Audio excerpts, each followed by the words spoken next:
क्या मोदी सरकार सच में आपके मोबाइल फोन के अंदर झांकना चाहती है? क्या संचार साथी ऐप इंस्टॉल करवाने के बहाने सरकार यह जानना चाहती है कि आप किससे बात करते हैं, किससे चैट करते हैं, क्या चैट करते हैं, कौन आपके फोन पर फोन करता है, कौन सा ओटीपी आता है, आधी रात को किससे बात करते हैं, वो कौन सी फोटो है जो आपने मोबाइल में छिपा रखी है?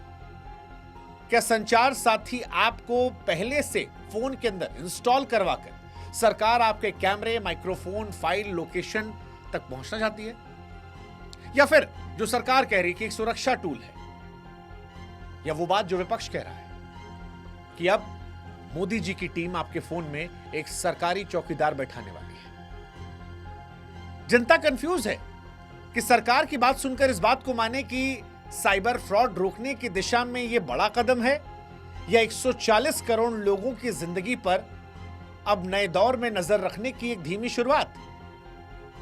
क्योंकि सरकार कह रही है कि इस फोन में हम आपसे कुछ नहीं ले रहे, विपक्ष कह रहा है कल को ले लिया तो। सरकार कह रही है कि ऐप आप हटा सकते हैं, विपक्ष कह रहा है फिर डाल क्यों रहे जबरदस्ती।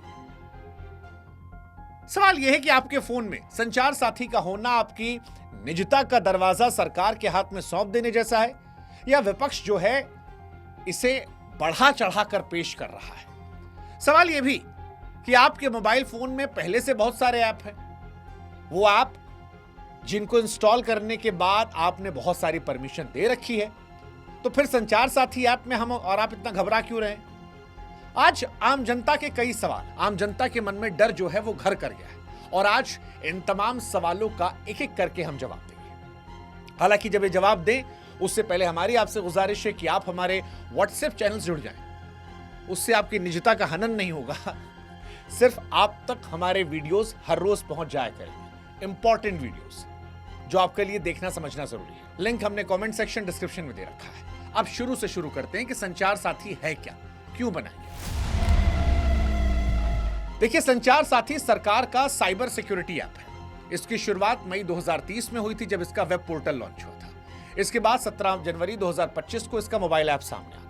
सरकार ये दावा करती है कि देश में जो साइबर फ्रॉड हो रहा है, मोबाइल चोरी हो रही है, नकली IMEI या फर्जी सिम कार्ड जैसी चुनौतियां हैं, उससे रोकने में ये मदद करेगा। और अब तक इसे 1.25 करोड़ लोग लगभग इंस्टॉल कर चुके हैं। ये सरकार का दावा है। सरकार ये भी दावा करती है कि इसके जरिए 42 लाख चोरी खोए हुए मोबाइल फोन ब्लॉक किए गए हैं, 26 लाख फोन खोजे गए हैं।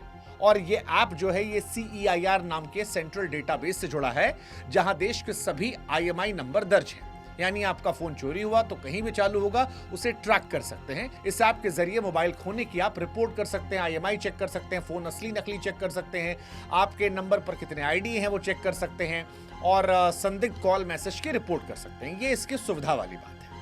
अब सवाल यह कि जब इतने सारे फीचर्स हैं इसमें, तो फिर बवाल कहां पर हुआ? तो बवाल वहां पर हुआ जहां पर 1 दिसंबर 2025 को सरकार ने घोषणा की कि आज से जितने भी नए स्मार्टफोन आएंगे उसमें यह ऐप प्री इंस्टॉल रहेगा। किसी भी कंपनी को 90 दिन के भीतर इसे लागू करना होगा। और यहीं से विवाद शुरू हो गया, क्योंकि सरकार सुझाव नहीं दे रही थी। सरकार किसी ऐप को हर आने वाले नए स्मार्टफोन में पहले से इंस्टॉल करने का आदेश दे रही थी। और जब सरकार आदेश दे तब सवाल सिर्फ ऐप का नहीं होता है, सवाल भरोसे का हो जाता है। सवाल तकनीक का नहीं, इरादे का हो जाता है। और संचार साथी के साथ यही हुआ। संचार साथी एक सामान्य सा ऐप था।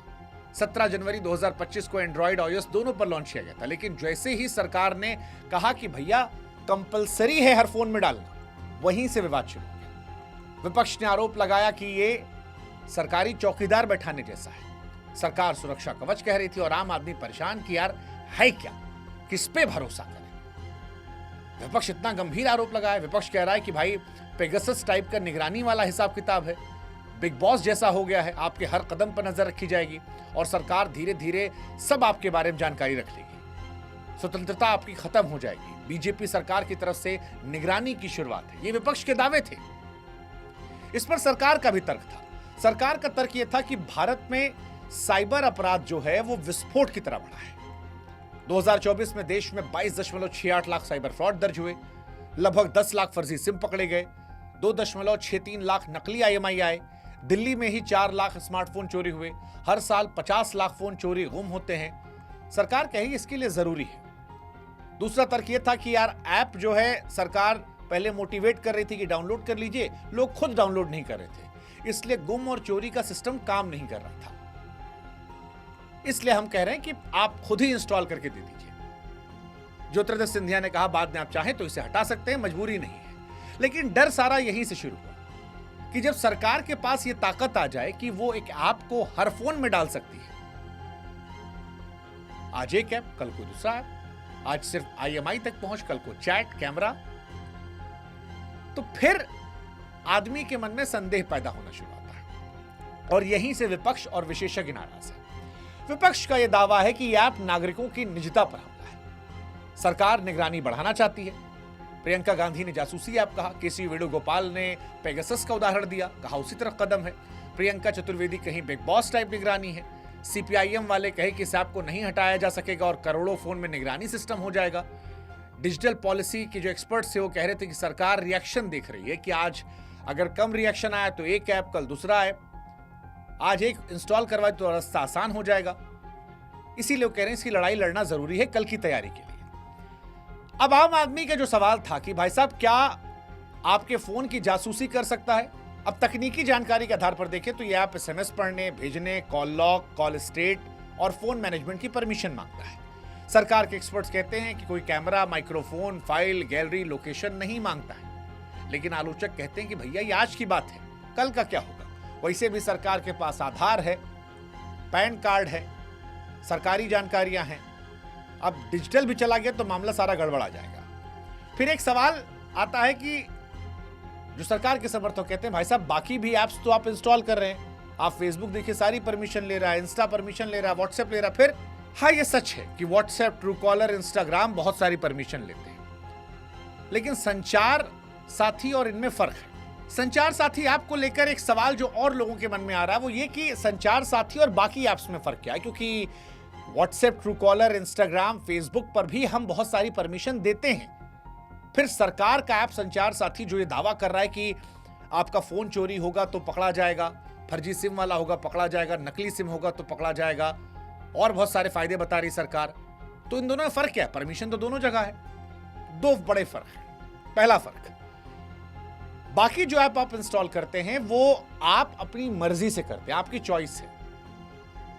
निजी कंपनियां डेटा चुराती हैं, सच है, लेकिन वो आपका डेटा व्यवसायिक उपयोग करती है। लेकिन सरकार के पास आपके आधार, बैंकिंग, टैक्स, स्वास्थ्य, पहचान और सोशल प्रोफाइल का डेटा पहले से मौजूद है। अगर इसमें मोबाइल की कनेक्टिविटी भी जुड़ गई तो ऐसा हो सकता है कि भविष्य में सरकार के पास किसी नागरिक की पूरी डिजिटल पहचान का 360 डिग्री व्यू बन जाएगा। संचार साथी में चॉइस कम है क्योंकि ये फोन के साथ आएगा। सरकार अभी कह रही है कि इसमें आपके बारे में जो प्राइवेट इंफॉर्मेशन है वो हम नहीं ले रहे, लेकिन इसी को लेकर एक्सपर्ट्स डर जता रहे हैं कि भविष्य का क्या भरोसा।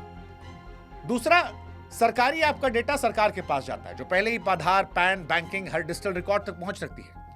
यानी आपकी डिजिटल पहचान पहले ही नजर में, फोन जोड़ दे तो पूरी प्रोफाइल तैयार हो सकती है। प्राइवेसी एक्सपर्ट इसे डिजिटल प्रोफाइलिंग की शुरुआत मानते हैं। दूसरा यह है कि यह सरकारी ऐप है, इसलिए भी एक्सपर्ट्स डर रहे हैं। विपक्ष सवाल उठा रहा है। हालांकि सरकार कह रही है कि इस ऐप को आप अनइंस्टॉल कर सकते हैं, हटा सकते हैं, लेकिन आलोचक कहते हैं कि आज हटा सकते हैं, कल को अपडेट में हटाने का ऑप्शन बंद कर दिया। फिर एप्पल ने भी यही तर्क दिया था कि हम इंस्टॉल नहीं कर सकते हैं क्योंकि ये हमारी प्राइवेसी जो देने का कमिटमेंट है उस पर क्वेश्चन कर सकता है। कई सरकारी या कंपनी वाले प्री इंस्टॉल ऐप हटाए नहीं जाते, पहले से भी वो डिसेबल होते हैं। डर इसी बात का है कि फिर ये सरकारी कंट्रोल में हो जाएगा। अब सवाल ये, क्या स्मार्टफोन कंपनियां संचार साथी ऐप को इंस्टॉल करने से मना कर सकती हैं? हाँ, एप्पल का एग्जांपल हमने दिया। एप्पल ने प्री इंस्टॉल करने से मना कर दिया, कहा कि थर्ड पार्टी ऐप को मजबूरी में फोन में हम नहीं डालते। पहले भी एप्पल ने भारत सरकार का DND ऐप रिजेक्ट किया था। एप्पल डेटा प्रोटेक्शन एक्ट का हवाला देता है और इसी को लेकर कोर्ट जाता है। सैमसंग और बाकी कंपनियां जो हैं वो भी इसका विरोध कर सकती हैं। अब सवाल आपके मन में होगा कि इस बीच में आपको क्या करना चाहिए? डाउनलोड करना चाहिए, नहीं करना चाहिए? देखिए, यह आपके प्राइवेसी कॉन्फिडेंस पर निर्भर करता है। अगर आप IMI चेक, खोया फोन ढूंढना, फर्जी सिम चेक करना चाहते हैं तो यह ऐप आपके लिए मददगार है। लेकिन अगर आप प्राइवेसी फोकस यूजर हैं तो इंस्टॉल ना करें या हटाए रखें। अगर आपका नया फोन इसे लेकर आता और आप इसे नहीं चाहते तो आप इंस्टॉल कर दीजिएगा। कुल मिलाकर कहें तो थोड़ा डर है क्योंकि सरकार का कदम बड़ा है, सुरक्षा तर्क मजबूत है, लेकिन निगरानी का भी खतरा उतना बड़ा है। संचार साथी सच है कि एक उपयोगी ऐप है, लेकिन एक संभावित खतरा भी हो सकता है। फर्क इस बात पर है कि आप किस बात पर भरोसा करते हैं, सरकार के इरादों पर या विपक्ष की चेतावनियों पर। हाँ, इतना जरूर है कि तकनीक कभी सिर्फ तकनीक नहीं होती, वो हमेशा किसी शक्ति के हाथ में एक हथियार होती है, या तो लोगों को बचाने वाला हथियार या उन्हें नियंत्रित करने वाला। अब इस पूरे विवाद में सबसे महत्वपूर्ण है आपकी प्राइवेसी, आपकी आजादी और आपका अधिकार। जय हिंद, जय भारत, नमस्कार।